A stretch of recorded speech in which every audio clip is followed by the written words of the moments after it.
what's up? I'm chicken48 here, and welcome to your first look and hands-on of everything Apple just unveiled today at their 2025 September event. This is iPhone 17, 17 Pro, and 17 Air. Definitely get subscribed to be among the first to see the full reviews when they come out. But this is my first impressions, and I actually found it pretty simple to synthesize my thoughts on everything they announced today. Like, there is some good tech, there's some interesting new designs, and some questionable decisions, but the funny thing is, as I go to these events and as I think about all this stuff, what usually happens is I end up typically getting some texts from friends asking what I think of the announcements, and my mental task is to summarize everything I'm thinking about into one or two easily digestible sentences or just words to understand what's new and what happened. I don't want to tell them too much information.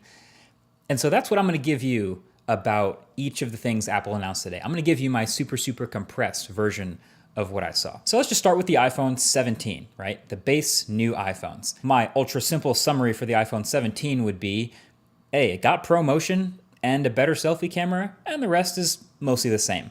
So the design is mostly unchanged other than the new colors, same screen sizes, same dimensions, same camera bump, same buttons and camera control, which they barely talked about. But there's a new A19 chip inside, which we expected. That should see some nice performance gains and efficiency bumps, roughly 20% faster CPU, which is nice. And battery life should be a few beats longer.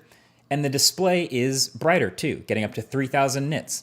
But this is the first time we are seeing a Pro-branded feature on a non-Pro iPhone, because every new iPhone across the range now has ProMotion.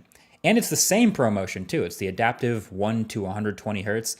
Doesn't seem to be handicapped at all. It's funny, we always used to have that, oh, regular people don't care about 120 hertz argument, but now here it is on the new base iPhones. So, hey, sounds great to me. This makes the base iPhones much more usable, and so does the new base storage of 256 gigs. So those are welcome upgrades. But the other new thing was the selfie camera.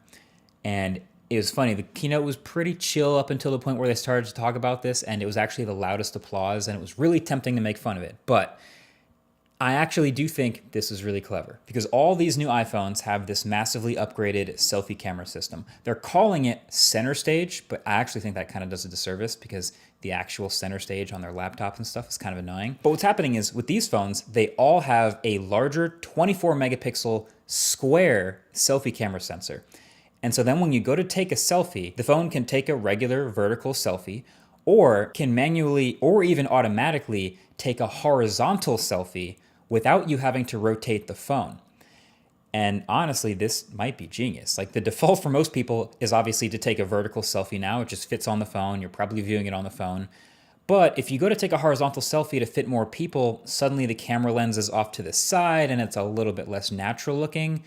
So now, since the selfie camera is larger and a square, it can literally just crop an 18 megapixel selfie in portrait or landscape, and for videos or photos.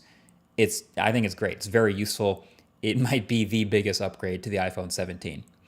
So then there's the iPhone 17 Pro.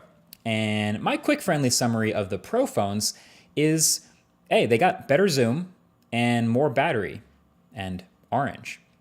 So the Pro iPhones actually look a little bit different. There's actually quite a bit going on here with this new design. First of all, there's only 3 colors: cosmic orange, deep blue, and silver. Really bumming me out that there's no black Pro phone. But then I remembered dbrand exists. Never mind.